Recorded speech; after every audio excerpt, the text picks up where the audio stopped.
Today our returning guest speaker, she's been here about twice before, will speak on Chief What's His Name, McKinley Neumeyer.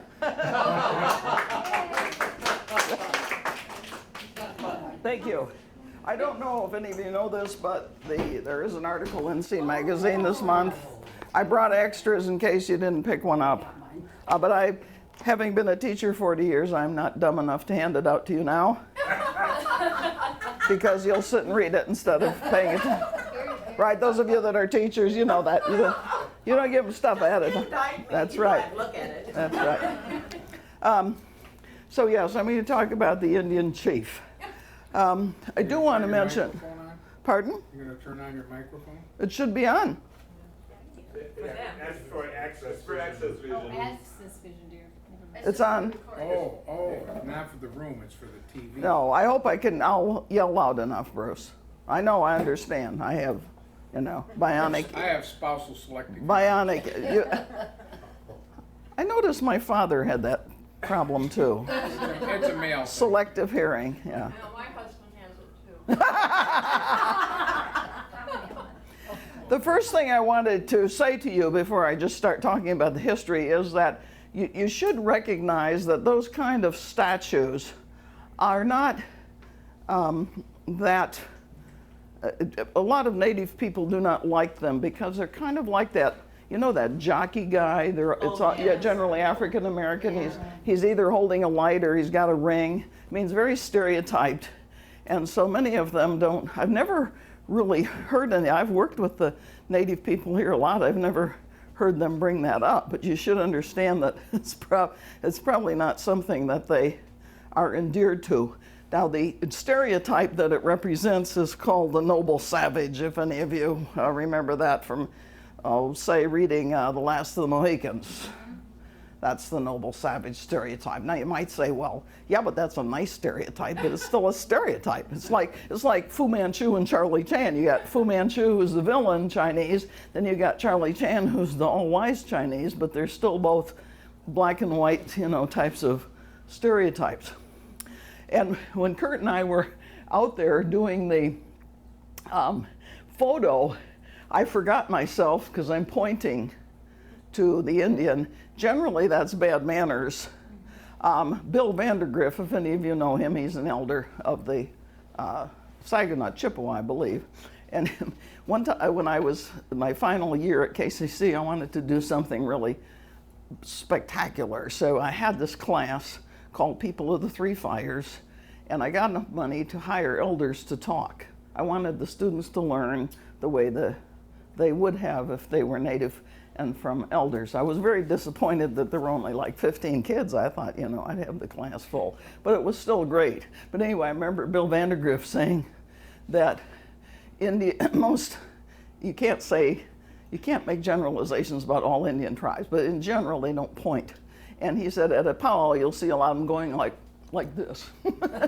They'll do a direction, but they'll do it with their chin or their nose or something. It's not really polite. And I just didn't think about that, so I'm pointing at the statue, and I should have known better than to do that. Liz, you can just say I led you on the path. Oh yeah, it was Kurt's fault. That doesn't. He can take it out. That's. I'm an Episcopalian, Kurt, and that's just. I still had knowledge, so I didn't. That doesn't absolve me. That doesn't work. That probably doesn't work with any Christian church, does it? So anyway, the native statue has many names. His name in the catalog, which is from the Mott Ironworks of Mount Kisco, New York, is Indian Chief. That's what he was originally called. Then, because Mott Ironworks was in Mount Kisco, eventually they started calling him Chief Kisco, again in the catalogs. And if any of you are bored sometime, go to the Smithsonian website, and they have lots and lots of trade catalogs. So you can look. These things cost an arm and a leg if you can find them at an antique shop. But if you can look through the trade catalogs, and he's there, Indian Chief, right here, Now, how did he get here? Well, I can tell you part of the story, but I'm not sure I can figure out the whole story. The guy's name was Lamont Hobbs, and he was an alderman for the 3rd District, okay? And Mr. Hobbs, who was a grocer, he was a very active man here in the community. He came from Illinois. Although he would have been a really young man, he might have seen the statue at the Columbian Exposition in 1893. The committee didn't meet soon enough, so it wasn't 1892. I always wondered why, if you got the Columbian Exposition, why is it 1893? It was a committee. They couldn't get the committee together fast enough to, get the whole thing done. Anyway, so, and it was exhibited in different places. Now, these were very common. Most of you have driven through a cemetery and you see the Civil War soldier. Mm-hmm. Okay, same thing. And they were made in Bridgeport, Connecticut. I can't think of I think it was just called Monument Works. So this was really popular, and they were generally made out of zinc, which is a white metal kind of alloy. Most of you look like you could remember zinc pennies. Oh, yeah. From World War II. They were steel inside, and then they had a zinc covering. And I remember, I was born in World War II, but I don't remember that. But you got the change all the time. Well into the 50s, you'd get those pennies and change. And then if you went to an arcade and put them in a machine, they would have these signs. You can use and they'd call them silver pennies, white pennies, gray pennies, zinc pennies, all kinds of names for them that you could use them because they were a different weight. So anyway, this is inexpensive material. It's not like, I'm sort of amused as I go back because there are probably about 50 different newspaper references to the chief. And the early ones always insist he's bronze or copper. No, he's not. That would have cost way too much. They were already mad at poor Mr. Hobbs because he spent, I actually misspoke myself in my article there. It says $300, but I forgot to factor in the cost of the monument itself and the fish pond and all that stuff that they put around him, and it was actually around $700. And they thought that was really stupid. I don't know who these critics are. But they called it Hobbes Folly. So the statue for a number of years was called Hobbes Folly because they thought it was ridiculous to spend that much money. And you might say, well, then why didn't they commission the statue? Like, Sojourner Truth or the Underground Railroad. Well, I'll tell you why. I thought, what statue could I look up in Battle Creek that really is a commissioned statue in bronze in that era? Well, my favorite one, Crying Mary, out in the cemetery, Oak Hill Cemetery. The first time I was teaching here, I had Michigan history, I said to the kids, come on, we're gonna go to the cemetery, and they looked at me like, you are crazy. Now, I don't know about you, but I grew up adoring cemeteries because we'd stop. Decoration Day was a big picnic. You stopped every week to go by the cemetery and keep it clean. So I always think well of cemeteries, and I do not drive by one. If I see a new one, man, I'm going in. Anyway, so I said to the kids, let's go. So they start telling me about Crying Mary. She cries at midnight. I said, okay.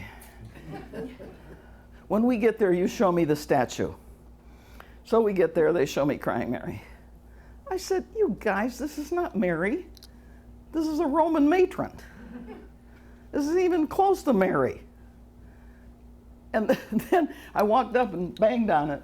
I said, this is hollow bronze. I said, if she cries at midnight, it's condensation. And my students said, Liz, you're no fun at all. But you want to know how much that statue cost? In $7,000 in modern terms, that would be about $70,000.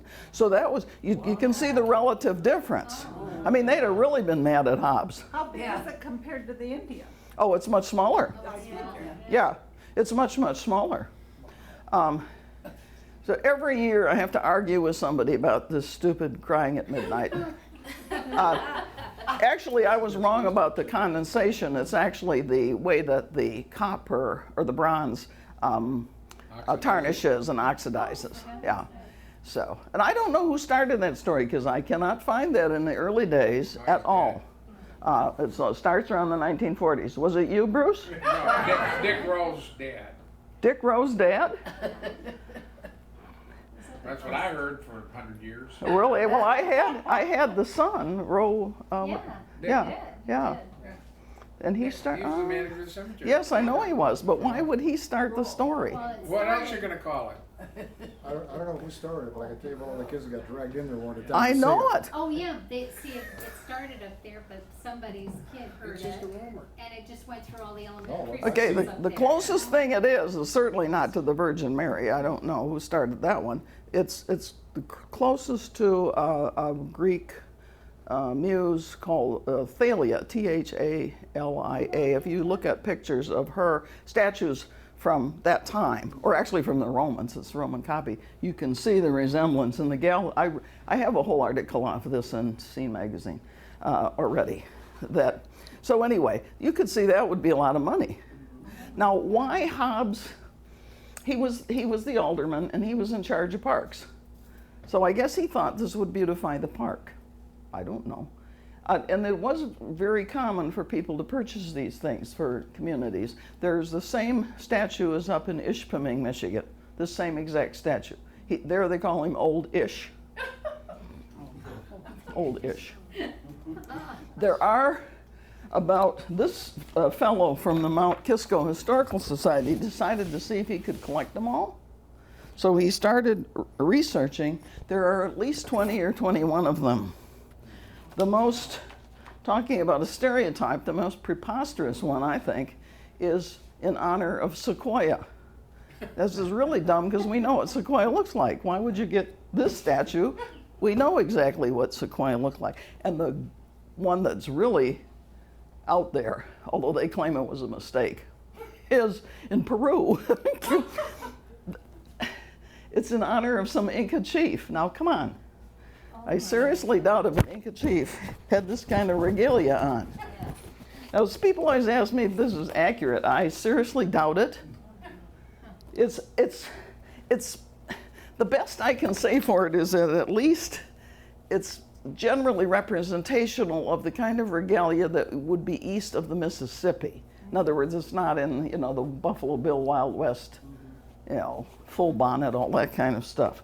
But we don't know who did this statue, but it resembles several different artists who did cigar store Indians and who painted circus wagons. So I seriously doubt if this is anything but their conglomeration of what they think a warrior should look like.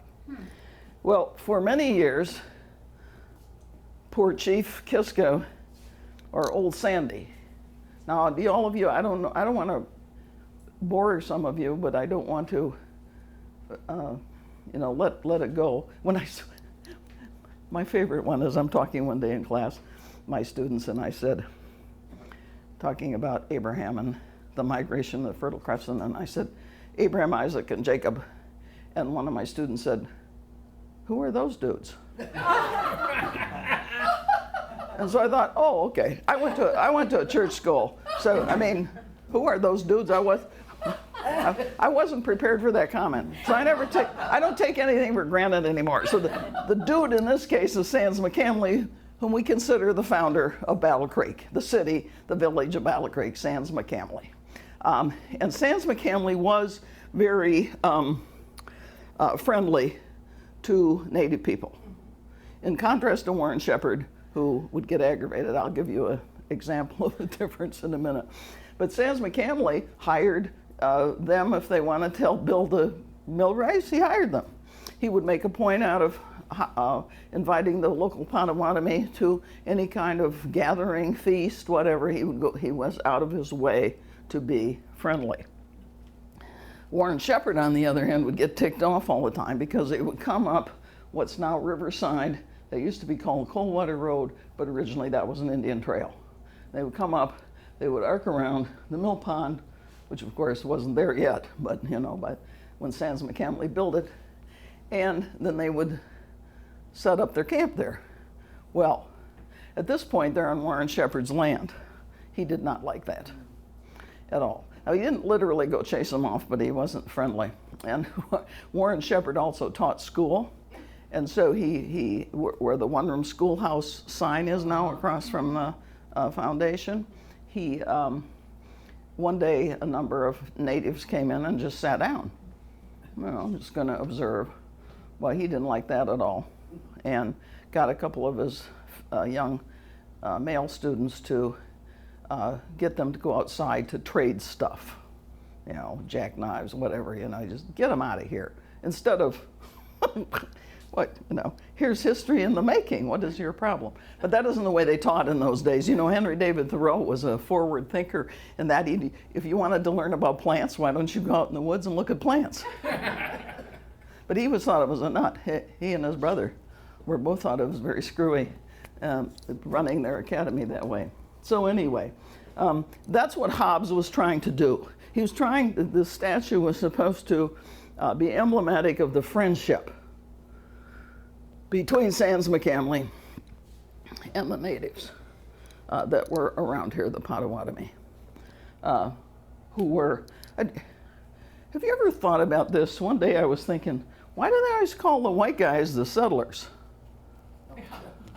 The Indians were pioneers, weren't they? Weren't they settlers? They came in here, they settled. They didn't think of owning land the same way that Europeans did. So I like calling them settlers and pioneers, too. Incidentally, my master's thesis was on the effect of the Indian Removal Act of 1830 on the Indians of Michigan, which that's another whole talk. I can't get off on that. In fact, I didn't think to ask you this, to wait with your questions and comments till the end, because I'm easily pulled off track. And the older I get, the worse I am. When I was young, but my students figured that out very quickly. So, but with my students, I could point to one of them and say, they're taking notes. I said, where was I? And so they'd read, oh, yeah, okay, and I'd get back to where I was. Well, so our chief is in the McKinley Park for many, many years. It was a very lovely park, and Kurt gave me some postcards, photos, what have you, and there's also some out there. That was a place to be. Sans McKinley thought the town was going to grow that direction. So he thought that would be the center of town. Well, he turned out he was wrong. Went the other way. But so he donated the park. And the park originally was an area where the native people would come around, the Potawatomi. They would come around, and there was a fairly huge swamp there where there were lots of wild blueberries. I'm not sure when this will happen. Probably December or January. I'm going to write an article about native names. Now, I've done some already, like Gogwek and Wawatesi, but there are lots of others, and I have a consultant who's a heritage speaker. That means he learned Potawatomi first. There only were 4 of them. One has died now, there are only 3. Only 3 Potawatomi heritage speakers left. And he comes to Athens. I took the course, but I wasn't very good at it, trying to learn the language. I learned Bonjour, which is hello, and Miigwech, which is thank you, and that's about as far as I got. But it's a very lovely language, very soft. So you don't say Potawatomi. You know, that's very Anglo, Potawatomi. It's Bodawatomi. It's very soft, Bodawatomi. Anyway, so I always consult him and ask him, what do you think they were saying? And Bernice Bryant Lowe told us the Indians called this place where 3 streams run together. Well, the 3 streams, if you know what they are, they're the Battle Creek River, Kalamazoo River, and Burnham Brook. You can't see Burnham Brook very well because it's in a culvert, but you can stand over there and see it. Then they went and moved the confluence on you, so that's moved over a little, so it doesn't all work together. When I wrote the article, I didn't dwell on vandalism much. Now, some of the stupid things, why did they put a light on his head? I mean, so they got this light on his head and he's standing down looking at goldfish. In Mount Kisco, New York, they have the same statue because, of course, that's where the ironworks was.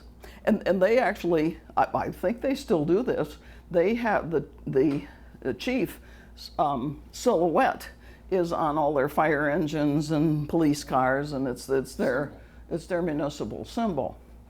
But in 1909, the same time as the statue is at least agreed to, I don't think the statue really could have gotten up till 1910. It was agreed to in 1909.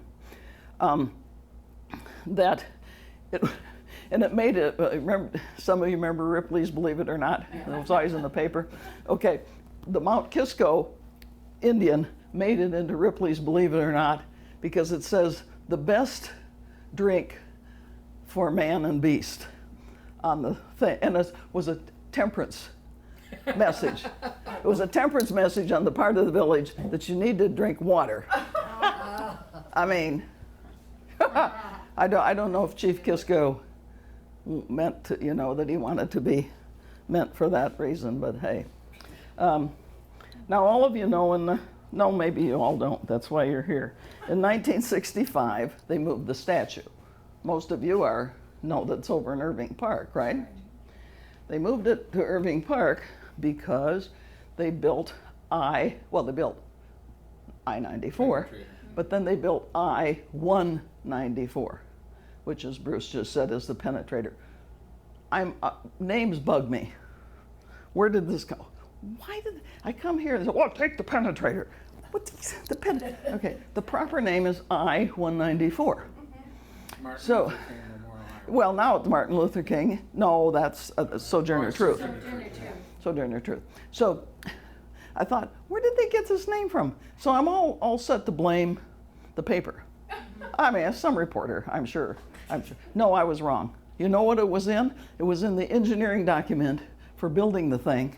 They referred to it 3 different ways. They called it a spur, a stub, or a penetrator. And the idea was, if you have a interstate and it's going by a town further away, it's not practically in the town like it is through Jackson, that you have a route that goes in and then ends in the town. That's called a spur, a stub, or a penetrator.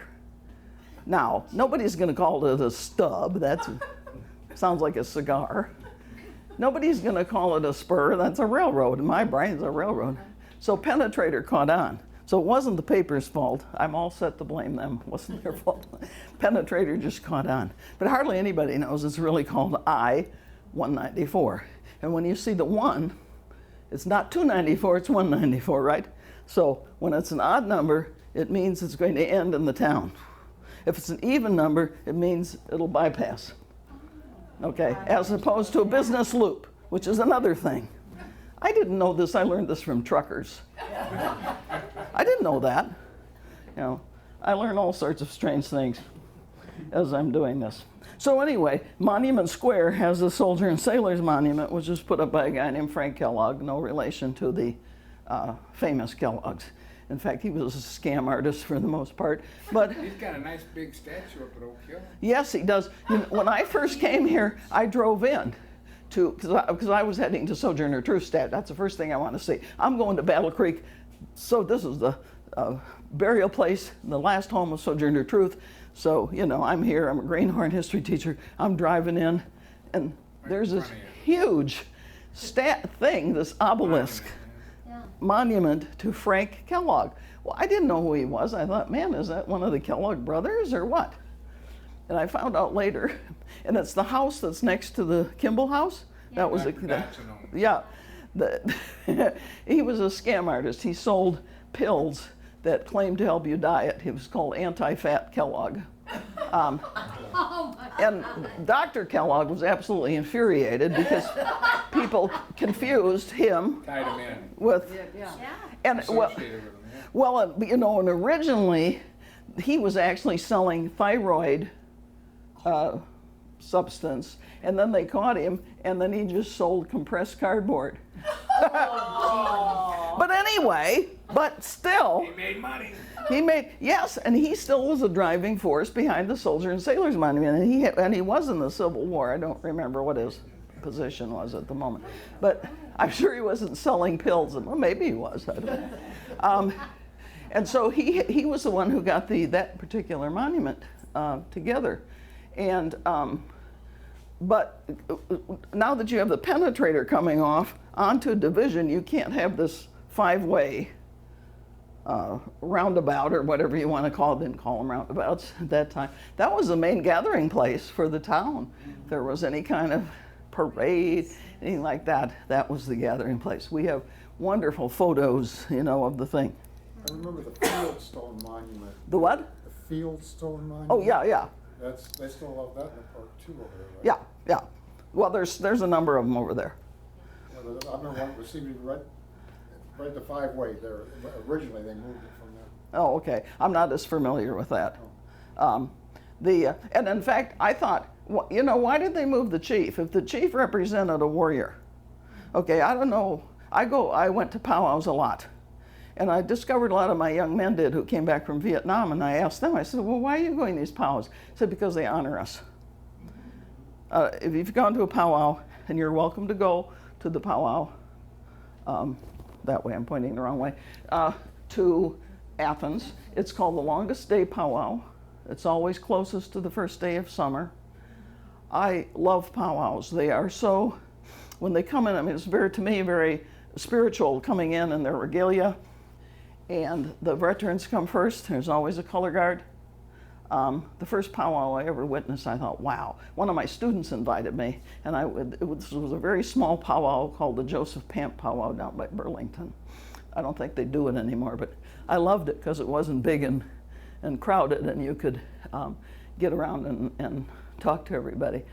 But you know, they should have left the chief there. He fits in with the veteran theme but they didn't ask me, and I wasn't here yet.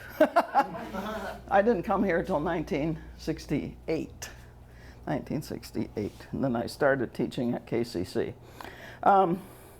There have been any number of problems of age and vandalism. The statue has had to be repaired several times because that zinc is weak. And one time some kids, I guess, pushed it off, and broke part of it. And so, let's see, what was his name? I wrote it down here. Norman Johnson. He taught welding at the Calhoun area, whatever it's called now. They keep changing the name on me. Yeah, Career Center. It was a vocational center then. And he said it was really tricky to fix because that white metal, you can't just keep welding. It'll melt right all over your foot because it's too soft. Temperature sensitive. Yeah, so he had to start and then stop and start and stop. They used fiberglass on part of it. They used steel rods inside. One of my students, Sandy Bird, who worked for the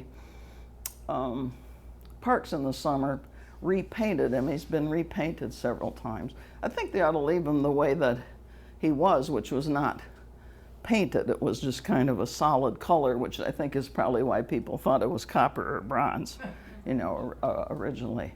But I'll tell you the one that this one drove me really nuts. This is when the statue is still at McKinley. They had this golf tournament. It was like Midwest Women's Golf Tournament or something in 1955 out at the country club. So they got the city's permission to haul the statue out there. Oh, really? Yeah, unhook it, take it out there.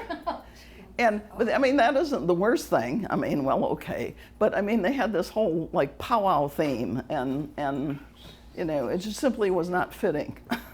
And then some Yahoo kids tossed it in Gogwak Lake. So then they had to fish it out.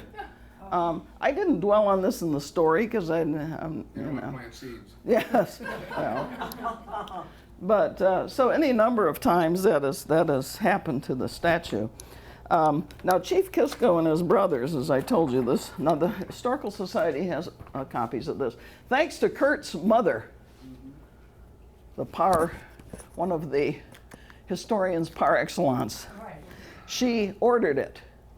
It was 1980 was when they first did it, and you told me you can still get it. Did you? I just ordered one. You just ordered one. Okay, so you can still get it even though it was 1980. They must have made a surplus. It's like us at the Historical Society, we'll run off these pamphlets and think, well, how many pamphlets should we get? Oh, well, maybe 5,000, you know, and then we still have 3,000 left. Yeah. But anyway, this is very interesting because this fellow looked up as much as he could. I mean, as much as we really know about the statue in general, east of the Mississippi, is due to this historian, Mount Kisco. And so he has, Oliver Knapp Jr. is his name. No relation to Bill, that I know of. So every municipality has a picture of the statue. Some of them vary slightly. They're not always exactly the same. I don't know how the companies did this exactly, but because they're not commissioned, you're just ordering the thing. But they must have had, you know, a variety of poses, and you could pick what pose you wanted to order. Then it was already cast, or they had the mold, and then they just cast it for you. It's not like they had a ton of statues sitting around. No. You know what statue I like? Is in Verona, the one outside the second-hand shop, the Statue of Liberty. Statue of Liberty? Mm-hmm. Oh, I do that. I buy a plot in Oak Hill. I want that statue, but I think it won't work because it will get ripped off all the time. I thought it was made out of paper mache. No, it's not. But it probably is that same kind of zinc. Yeah, it's very light. It looks like that zinc stuff.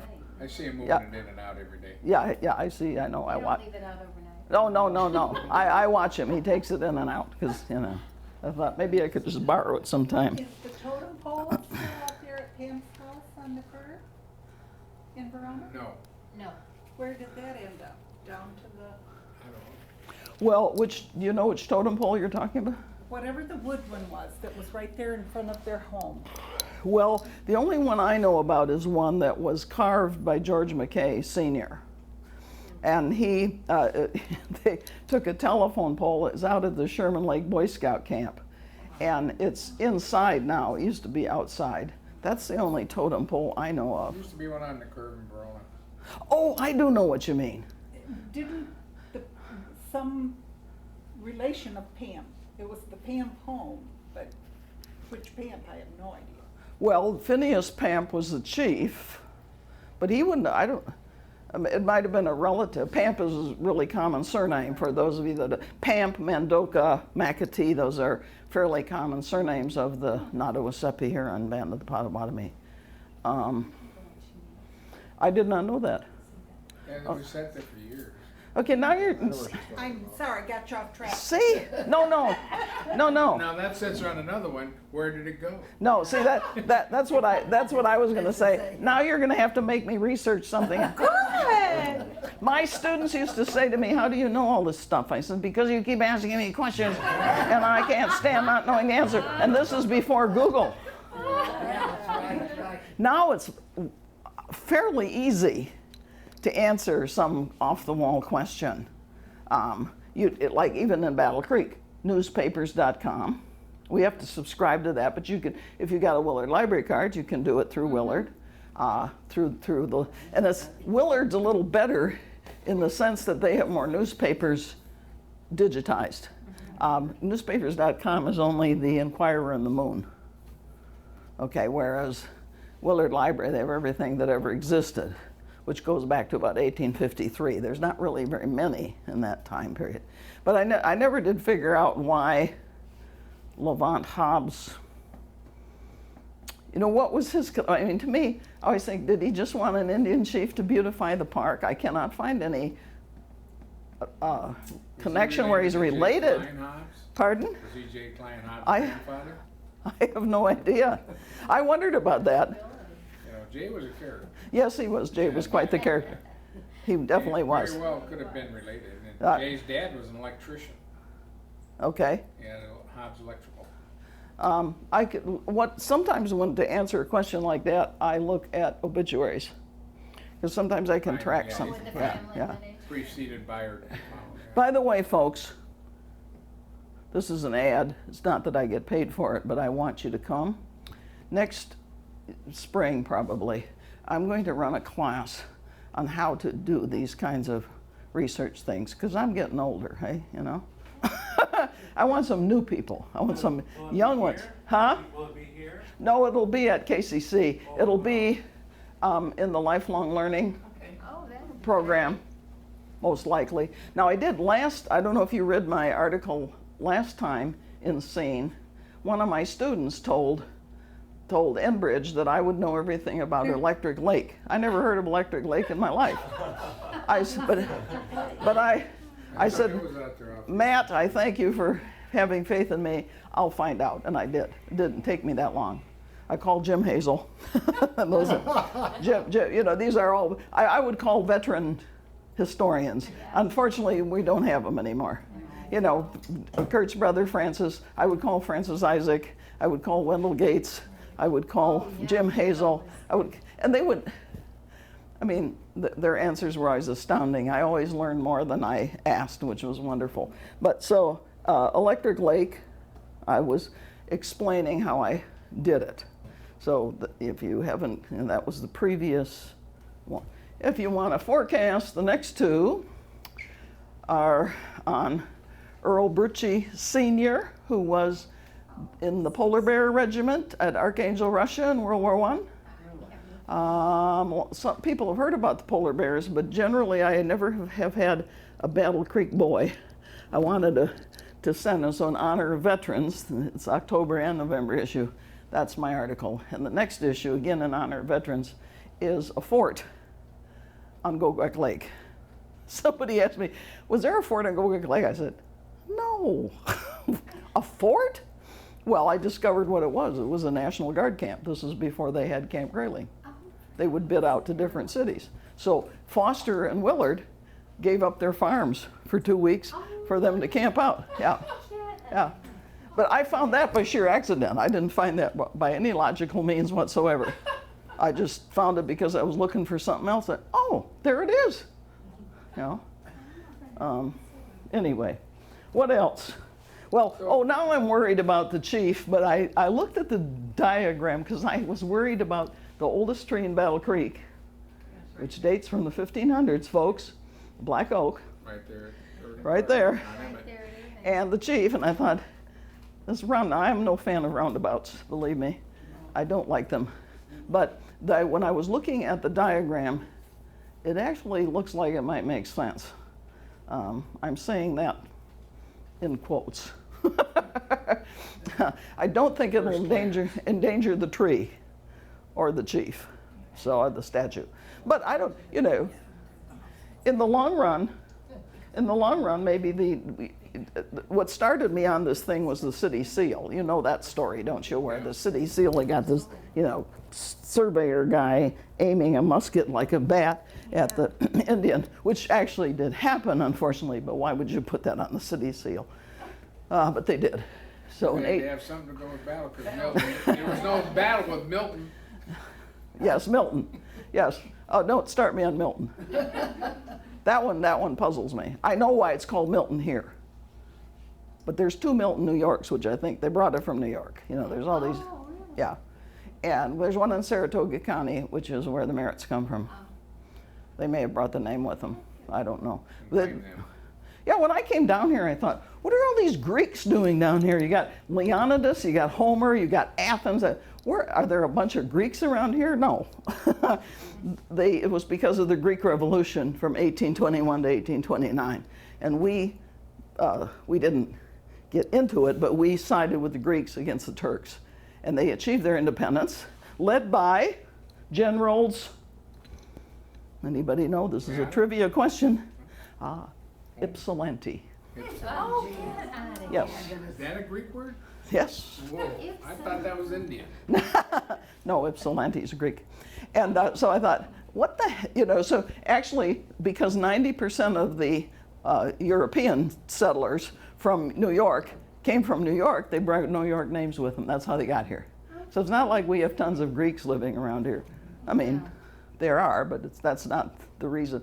It's in honor of the Greek Revolution. See, I told you I get easily off track. Any questions about the chief? Yeah. There was a bow in his hand. What happened? I don't know.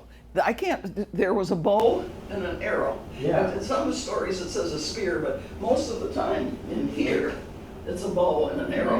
Yeah. And I came across a story by one of the fellows who was in charge of the parks, but they didn't seem to know either. And quite often, this fellow mentions quite often they're stolen, broken, they're just gone. Well, a couple of years ago at the Art Center, we were lamenting the fact that he's just got his hand out like that, so we made him an ice cream cone. And it wouldn't fit in the hand, so I still have that intention. So someday I'm gonna put ice cream cone there. See, can you see it here? He had a bow Yeah. But and an arrow in his hand, you see that? Yeah. Yeah. it stood now, it just looks like he's holding something, but it's. Well, I said, or he's pointing, which of course you wouldn't do. But, yeah, but this was a white guy that did the statue, so they would know that when it came to Indian manners. So Don't tell when he you would- see he an ice wouldn't be cream pointing. cone. Didn't somebody steal it and hold it for ransom Oh, at one time I think so. in the late 50s? I think so. It was a one, and some wound up in some lawyer's yard. Yeah. And I cannot find the name of the lawyer. You know it was Bruce. I'll have to think about it. Maybe tonight. Oh. Uh, I think it was Calhoun Oh, do you? on Broad Street. Oh, On Broad Street? yeah. No, they Judge. never, in the paper, they would never say, like I tried to find out what were the names of the kids, so what are the names of the man. They were What mad was the name at, of the they were mad lawyer? at this particular judge, Yeah. and they decided they were gonna set him up. And they put the thing in for ransom and stuck in his yard. Okay. That's what I remember, but I was a kid and I don't remember being a participant, but I do recall it showing up. One of your friends. Yeah. I didn't have any friends. I had to get married. Yeah, I was unsuccessful. I kept looking. I have older siblings that might be able out on. Well, yeah, I would be curious what the dynamic of that was, and whether, see, when I first came here, one of the things my master's thesis that I mentioned to you, okay, most of the time you just write one to prove that your professors you're smart enough and persistent enough to do it. Mine, when I came down here, Dawn McAdee Kirkbride, who was a member, she was of the Potawatomi, and she was running the museum here at the time, said to me, can you give me the references where our people were contacted by the government? And I said, sure. I said, they owed you money too. And so I wrote them all down, and then they were trying to get recognition then. This was in the late 60s and early 70s. They didn't succeed because, this is all, it gets very political. President Nixon was, I don't know why, don't ask me why, but he was friendly to Native Americans and to them getting recognition. But then when the Vietnam War kept multiplying, he moved away from that. So the recognition process fell apart. And so until we get to, well, actually be the Clinton administration with but one thing I'm proud to say is that my thesis is referenced in their recognition document. It was one of the documents that was used. And I thought, oh good, my thesis actually had some use. It was very interesting to do because I would read all these names that I'd never heard of. I mean, Burlington, Leonidas, Coldwater, you know, I'm Menden. I mean, and so when I came down here and they actually hired me at KCC, I feel like I'm, you know, hardly coming home because these names are familiar to me. Well, I found it really interesting because my mother was a Harrison. Her mother was a Harrison, and Holcomb comes from the Harrisons. Holcomb? So the all, yeah, Yeah. Athens, the beginning of Athens, and all that was very applicable to my history. Well, you know, the Holcomb name, when I came down here, I could have cried. Okay, I'm writing a master's thesis before there's such a thing as Google and digitizing. So I actually have to find this stuff, right? Hunt it up. I found most of it. But I came down here, and Bernice Bryant Lowe calls me and says, would you come over and talk to the Historical Society? Well, yes, ma'am, I will. Everybody told me I had to meet her, so I did. And she said, now we have this Holcomb reminiscence in our files. It was a guy who he wasn't Indian himself, but he was a trader. He was married and spoke the Indian language, the Potawatomi language. So he went along on the removal trek of 1840 and wrote a reminiscence. Oh my word, I would have loved to have that. Now, it didn't change my thesis, fortunately, it didn't change but it gave me much better details. And even though he wrote it down 50 years later, it was remarkably accurate. Everything that I tracked on the maps, everything. And that he said, this is written in pencil, folks. We have a copy at the the copy is at the Historical Society. I have since put it into print so that it exists in several formats. But anyway, I almost wanted to cry, like, I would have loved to have this particular reference, but there was no way in God's earth I So could have when found they it. moved this from Monument Square, wasn't it down there for a while? Downtown, in front of the Methodist Church, along with the soldiers? Weren't they both down there? I never came across that. Because it was in McKinley Park. Yeah. There was a fish pond around there. Goldfish in there. And then they didn't do that up at the Irving Park. They did that No, roses. no, they moved The rose. When Yeah. you look at the pictures of the parade, was it 21?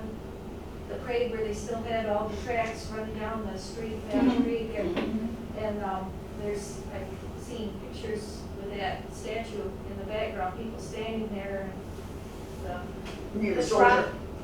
no, I think the Indian was there then, wasn't it? Really? I never came across I know that. the soldiers were down there because we always started our parades down there in high school. It was always in McKinley Park until No, it got moved that's to what I Irving. mean, in McKinley Park. Yeah. Oh, you mean you can see down You, there? you Yeah. can see it in McKinley Park. You gonna do an article on McKinley Park or have you? When the Not on the restrooms, park itself. the old restrooms were there? Yes. Oh my People- God. They got to be interesting in the People last have been days. telling me stories about McKinley Yeah. Park. Yeah. That's another, folks, there are so many stories I can't keep up. So you gotta be 100. Well, my family generally doesn't do that, but. My husband is not going to mention this, but he's Henry Brown, and his grandfather had Henry J. Brown and Sons clothing store downtown, Oh, yeah. and his dad helped run it. Uh-huh. Well, his dad hired Mr. Hobbs, is that right? That's correct. He hired Mr. Hobbs, and Mr. Hobbs was always talking about Hobbs' statue. Uh-huh. So that's perked his interest to come Wow. and find out the whole Oh, story of it. great. So Yeah. he actually, he worked, had a job too. He was very, later I read in his obituary, I got his obituary, he said that he was a grocer, so he must at some point started his own store. So, My dad had a clothing store, and well, that did work for my father. An interesting thing I remember as a small kid, I think he lived up at the end of Garrison on the left side of the road. He had some property up there, which they actually called a farm.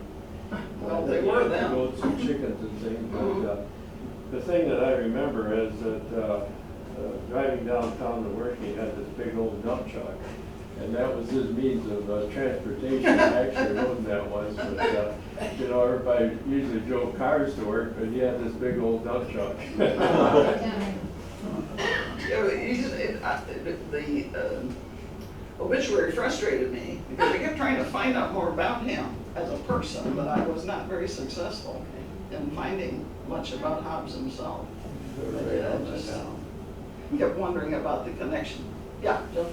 I found something very interesting Oh, good. 2 weeks ago, right after I talked to you. Uh-huh. I was looking for photos of the interior of the Central National Bank, Mm-hmm.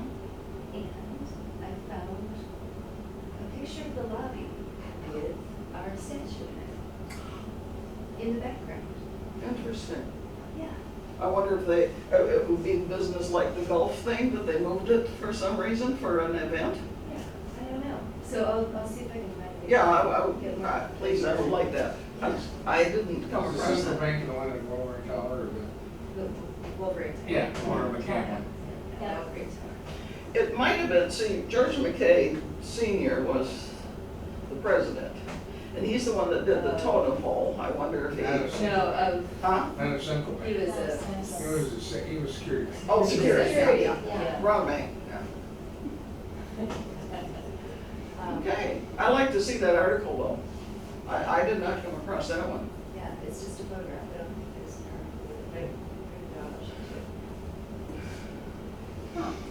The only thing I can speculate is the same thing with that golf thing. It's like they just They seem like put it put up the there. statue around when they felt like it. You had it for a grand opening. Yeah, for some grand opening, yeah, I would, you know, I mean,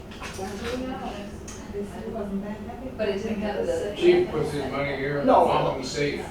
yeah, the lamp was gone Yeah, pretty quickly. I wonder if there was a period of time between McKinley and Irving Park, if it wasn't directly. I think it was moved around a bit. I don't know if it was state station. Sometimes It's unwillingly, been the longest in Irving Park that I remember.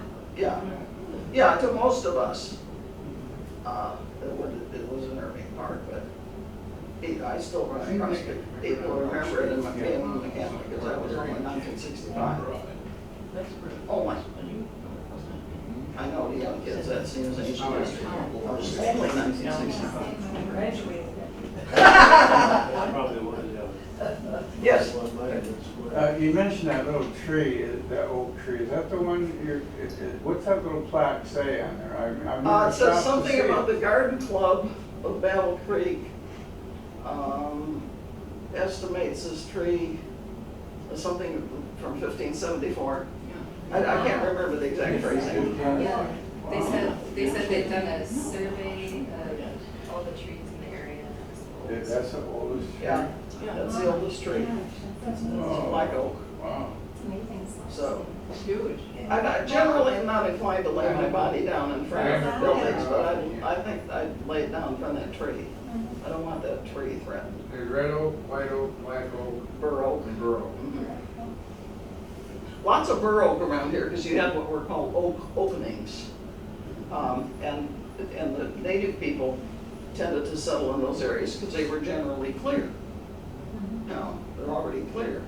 And so a lot of the New Yorkers that came here did the same thing. Where did Cisco? You wrote an article on that, didn't you? Cisco Beach. No, not The yet. name Cisco. Wapakisco. Cisco. Can't pronounce it, spell Well, I can't pronounce that. The story is that means river blood. It does not, because I asked Mr. Parrott. I said, what? You're always telling me this means river blood. I hear all these crazy stories. He said no. And he gave, I'll have to print them. It's like walking easy or something like that. It's not. Oh, Wawatasi's easy. That's a stream. Song of Hiawatha. What about Wawi Nork? I'm still, Wawi Nork, I've got two different stories. One from Mr. I'm not telling you my whole article. Some authors.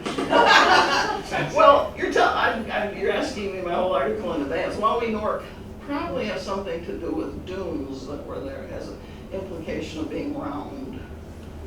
Some people argue it was maybe a burial mound, maybe it was a dune. I don't know. Mr. Parrott and this other fellow that I consulted don't totally sink, but except that it was something round, like a dune or a mound or something. And there are Indian mounds around here, but I never. There are some maps that show them, but the guy's name is Hinsdale, but he purposely mismarked them because he didn't want people digging them up. Oh, good idea. Good idea. Is the statue actually city property then? Yes. It is, okay. Yeah, because it was Yeah. city money. Right, Alderman right. was purchasing it with city money. Okay. The only thing I thought of, which I have not done, I thought maybe I would get a little more clue looking at the minutes of the city meetings of that time period. That's possible. But, Where action was taken. yeah, Or discussion. maybe they would have, but you know how most minutes are, you have to read between the lines. So I don't know if they really say a lot. Whale meetings. And I never, somebody came up and gave me this whole big long story about how they'd heard that the real chief was here, and I said, Pose for the picture, pose for the statue. I said, that can't possibly be true in the first place. It doesn't represent a particular chief. I said, I didn't come across no story like that. Absolutely not. That can't possibly be true. But I couldn't find any dedication ceremony either. Yeah, so was the purpose of it being built, constructed, whatever, to honor Native Americans? What was To honor the friendship between Sans McKinley and Native Americans. Okay, So despite how Battle Creek got started with the fight with the Native Well, Americans. I think that they were trying to avoid that particular thing in contrast to the seal. This is another thing that bugs me. I have yet to figure out who drew that seal in 1859. Oh, that's it. Who created it? Yeah, I have yet to figure that one out. But, no, it was the friendship. Okay. But I mean, and the irony of it is, it's an Indian statue and they call it Old Sandy. I mean, isn't that a little ironic? Yeah. I mean, the friendship was real. Yeah. That was definitely real. Okay. I come across many stories, and it wasn't like a patronizing Oh, friendship okay. or anything like that. But Well, the shepherd you referred to, Warren, that didn't like the Indians very well. no, Is that that brick house on Yep. the riverside Yep. that The house Stark that- is starting to restore? That's a farm, yeah, Wow. that's the I'd farm. torn it down. No. oh, Bruce. Oh. Bruce. History, I was in history. it 25 years ago and it needed Yes. to be. Oh. It was pretty bad. I was in there too at that point. Yeah, it was pretty bad. Anything for history. But you know, this happens to a lot of historical societies. So we wind up property rich, and money poor. You can't do it. Michigan State of or the Michigan Historical Society had to sell several buildings. You just can't do it. Any other questions, comments, or cookies and lemonade, whatever out there Cookie, waiting? cheese, and coffee. Cheese and. Cookie, cheese, nuts, and coffee. Oh, yes. Indian literature? Yeah.